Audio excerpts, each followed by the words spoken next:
Assalamualaikum warahmatullahi wabarakatuh. Kami dari kelompok 5 akan mempresentasikan hasil diskusi kami terkait proyek mata kuliah perpajakan 2, yaitu observasi penerapan, pemotongan, dan pelaporan PPh pasal 22, pasal 23, dan pasal 4 ayat 2 pada perusahaan kimia farma. Sebelum kami memulai presentasinya, izinkan kami memperkenalkan diri terlebih dahulu dengan saya, Livia Anggita Santo, dan teman-teman saya yaitu Dwi Mutia, Elsa, Natania Ula, Firda Putri Sarah, dan juga Friska Amalia.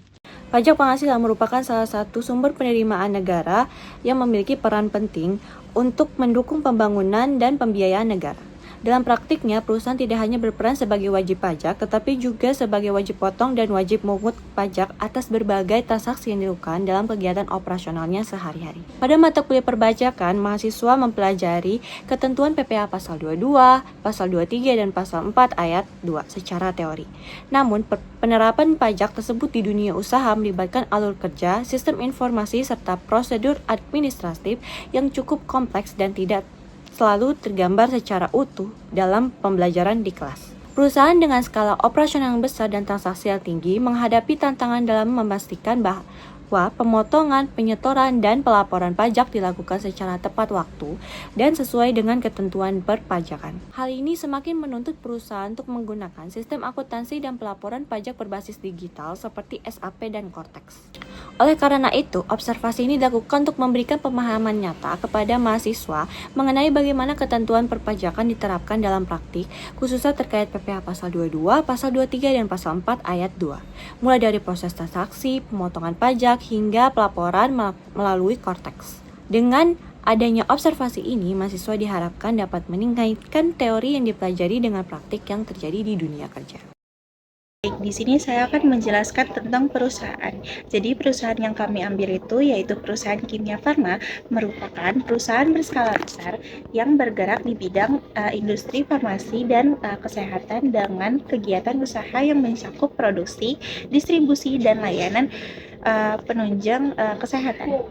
Dalam menjalankan operasionalnya, perusahaan itu memiliki yang pertama kantor pusat yang berfungsi sebagai pusat administrasi dan pelaporan keuangan.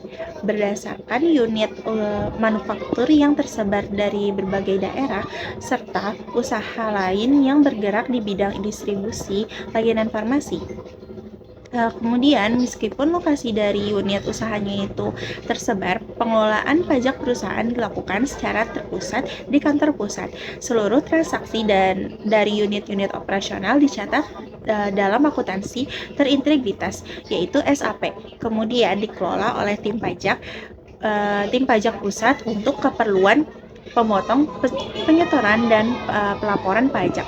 Perusahaan berperan sebagai wajib pungut dan wajib potong pajak, khususnya untuk PPh atau pajak penghasilan pada pasal 22, pasal 23, serta pasal 4 ayat 2 yang timbul dari transaksi seperti pembelian barang, penggunaan jasa sewa, serta kegiatan operasional lainnya. Untuk memenuhi kewajiban perpajakan, perusahaan telah menerapkan sistem pelaporan pajak berbasis digital seperti Cortex, sehingga proses pembuatan bukti potong dan pelaporan pajak dapat dilakukan secara terstruktur dan terdokumentasi.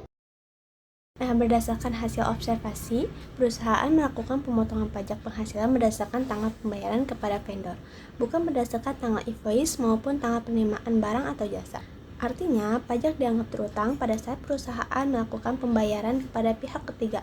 Ketika pembayaran dilakukan, perusahaan sebagai wajib potong atau wajib pungut memiliki kewajiban untuk langsung memotong atau memungut pajak yang timbul dari transaksi tersebut.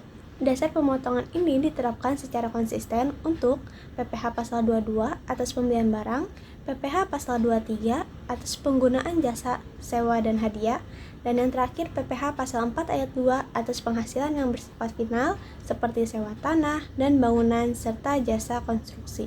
Dalam praktiknya, meskipun invoice diterbitkan pada periode sebelumnya, selama pembayaran baru dilakukan pada periode berjalan, maka pemotongan pajak tetap dimasukkan ke masa pajak saat pembayaran dilakukan.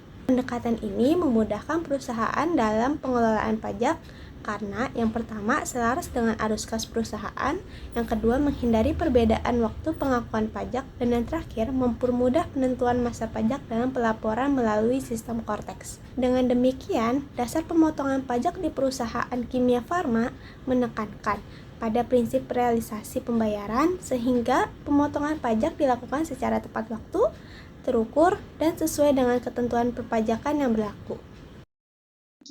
Selanjutnya, kita akan membahas tentang PPh Pasal 22. PPh Pasal 22 merupakan pajak yang dikenakan atas kegiatan pembelian barang di mana perusahaan berperan sebagai pemungut pajak. Dalam praktiknya, perusahaan memungut PPh Pasal 22 pada saat melakukan pembayaran kepada vendor, bukan saat barang diterima. Tarif PPh Pasal 22 yang diterapkan adalah 1,5% dari nilai pembelian.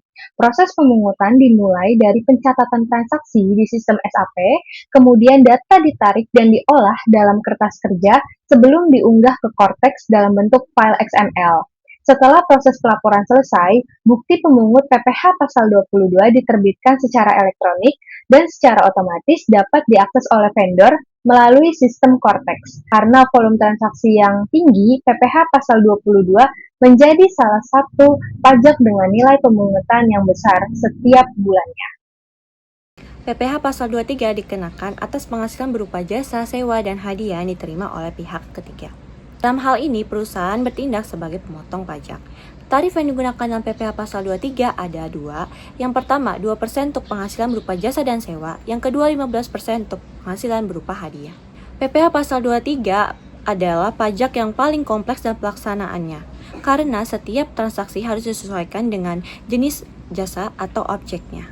Perusahaan harus memastikan klasifikasi jasa sudah tepat agar tidak terjadi kesalahan pemotongan dan potensi komplain dari vendor. Pemotongan PPh Pasal 23 dilakukan pada saat pembayaran, kemudian dibuatkan bukti potong elektronik yang dilaporkan melalui Cortex dan langsung diterima oleh pihak yang dipotong. PPh Pasal 4 Ayat 2 merupakan pajak yang bersifat final, artinya pajak yang telah dipotong tidak dapat dikreditkan kembali dalam SPT tahunan. Jenis-jenis penghasilan yang dikenakan PPh Pasal 4 Ayat 2 dalam perusahaan ialah yang pertama ada sewa tanah dan atau bangunan dengan tarif 10%.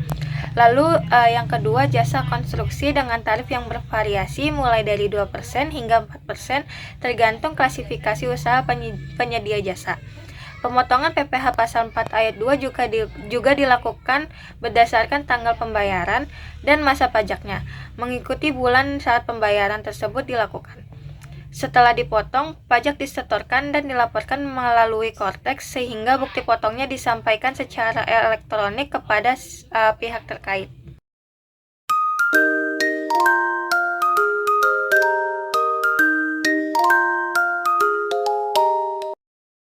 Pertama, kita memasuki PPh Pasal 22. PPh ini biasanya dipungut oleh pihak tertentu atas transaksi pembelian barang, misalnya oleh BUMN atau instansi tertentu. Saat ini kita memakai perusahaan Kimia Farma. Kertas kerja PPh 22 ini isinya antara lain siapa pihak yang dipungut, jenis transaksi pembeliannya, berapa nilai transaksinya atau DPP, tarif PPh 22 yang dipakai, dan total pajak yang harus dipungut. Fungsi kertas kerja ini adalah untuk mengecek ulang perhitungan pajaknya, supaya sebelum dilaporkan ke Cortex, angkanya sudah benar dan sesuai dengan aturan. Jadi, kertas kerja ini semacam kontrol awal sebelum masuk ke sistem. Selanjutnya, PPh Pasal 23. PPh Pasal 23 ini dikenakan atas penghasilan tertentu, salah satunya jasa, seperti jasa perantara atau keagenan. Nah, dari file yang kami pakai, contoh PPh Pasal 23 dikenakan atas jasa perantara atau keagenan dengan tarif 2% dari nilai bruto atau DPP. Atas kerja PPh Pasal 23 biasanya dicatat nama dan NPWP pihak yang dipotong, jenis jasa yang diberikan, nilai bruto jasa, tarif PPh 23, serta jumlah pajak yang dipotong.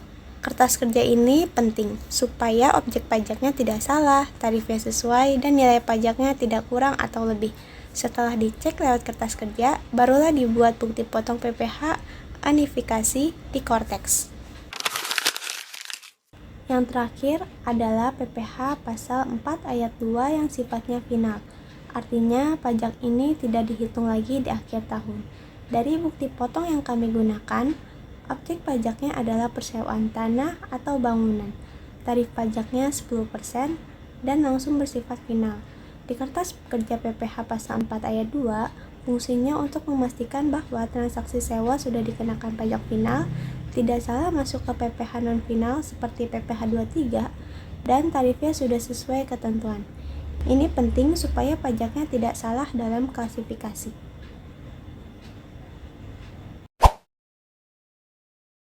Alur pelaporan pajak di perusahaan PT Kimia Farma dilakukan secara terpusat dan berbasis sistem digital melalui Cortex.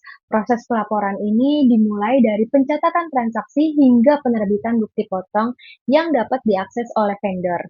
Yang pertama, seluruh transaksi yang berkaitan dengan pembelian barang, penggunaan jasa, sewa, dan transaksi lainnya dicatat dalam sistem SAP. SAP berfungsi sebagai sistem utama pencatatan akuntansi dan menjadi sumber data untuk perhitungan pajak. Yang kedua, setelah pembayaran kepada vendor, dilakukan tim pajak menarik data transaksi dari SAP sesuai dengan tanggal pembayaran pada masing-masing masa pajak. Data tersebut kemudian diolah dalam bentuk kertas kerja yang datanya itu Excel untuk memastikan kelengkapan informasi seperti nilai transaksi, tarif pajak, dan jenis objek pajak. Yang ketiga, kertas kerja yang telah disusun kemudian diubah ke dalam bentuk format XML karena Cortex hanya dapat menerima data pelaporan dalam format tersebut. File XML ini berisi data pemotongan atau pemungutan pajak yang akan dilaporkan. 4. File XML diunggah ke sistem Cortex. Pada tahap ini, Cortex akan melakukan validasi otomatis, antara lain terhadap NPWP atau NIK vendor, NIK tempat usaha, nomor dan tanggal faktur atau invoice, kesesuaian kode objek pajak.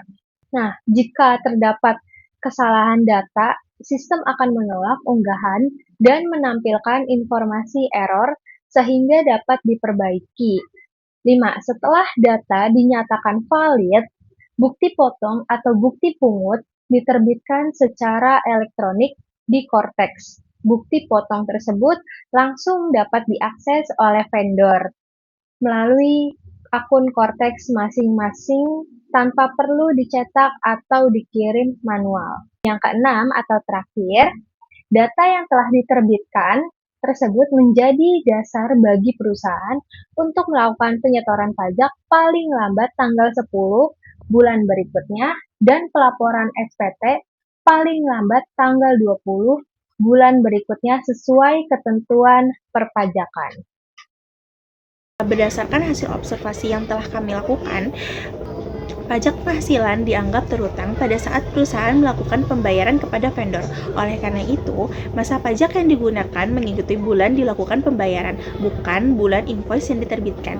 Setelah pajak dipotong atau dipungut, perusahaan memiliki kewajiban untuk menyetorkan dan melaporkan pajak sesuai dengan batas waktu yang telah ditentukan dalam peraturan perpajakan. Waktu penyetoran pajak dilakukan paling lambat tanggal 10 bulan berikutnya setelah masa pajak berakhir. Misalnya, pemotongan pajak yang terjadi pada bulan Juni wajib disetorkan paling lambat di tanggal 10 Juli. Selanjutnya, untuk pelaporan pajak melalui SPT, masa dilakukan paling lambat tanggal 20 di bulan berikutnya.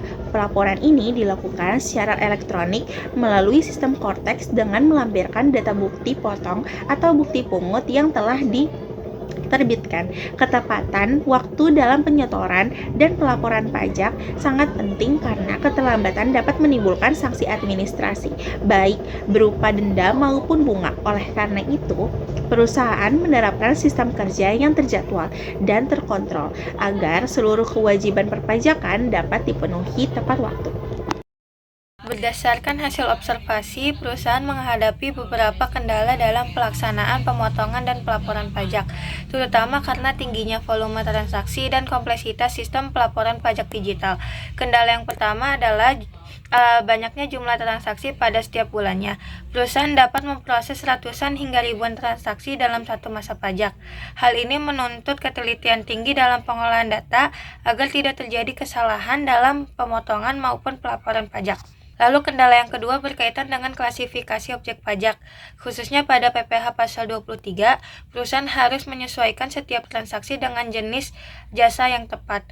Kesalahan dalam menentukan jenis jasa dapat menyebabkan komplain dari vendor dan memerlukan koreksi data. Lalu kendala yang ketiga yaitu kesalahan input data vendor seperti NPWP, NIK, atau data tempat usaha.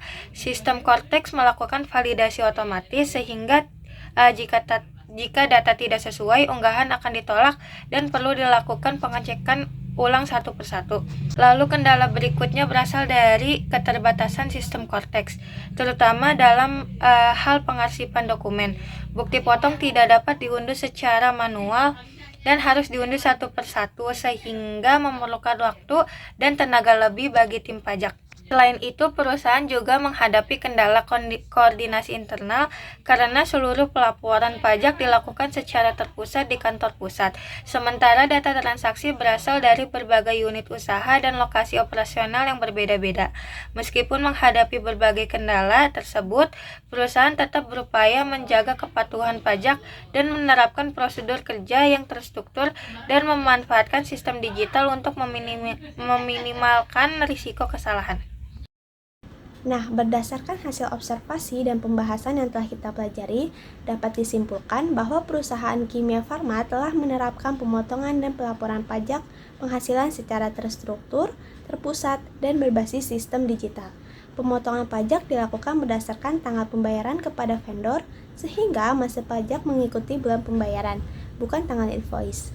Dasar pemotongan ini diterapkan secara konsisten untuk PPh pasal 22, PPh pasal 23, dan PPh pasal 4 ayat 2. Dalam penerapannya, PPh pasal 22 relatif lebih sederhana karena dikenakan atas pembelian barang dengan tarif tetap. Nah, sementara itu, PPh pasal 23 menjadi pajak yang paling kompleks karena memerlukan ketelitian dalam menentukan jenis jasa atau objek pajak. Adapun PPh pasal 4 ayat 2 bersifat final dan tarifnya disesuaikan dengan jenis penghasilan yang diterima oleh pihak ketiga. Proses pelaporan pajak ini dilakukan melalui Cortex, dimulai dari pencatatan transaksi di SAP, pengolahan data dalam kertas kerja, sehingga penerbitan bukti potong secara elektronik yang dapat langsung diakses oleh vendor. Sistem ini membantu meningkatkan efisiensi dan transparansi meskipun masih memiliki beberapa keterbatasan teknis. Nah, secara keseluruhan, observasi ini memberikan gambaran nyata bahwa praktik perpajakan di perusahaan membutuhkan ketelitian, pemahaman regulasi, serta dukungan sistem informasi yang baik. Hasil observasi ini juga membantu kami, mahasiswa, memahami perbedaan antara konsep perpajakan secara teori dengan praktik yang diterapkan di dalam dunia kerja.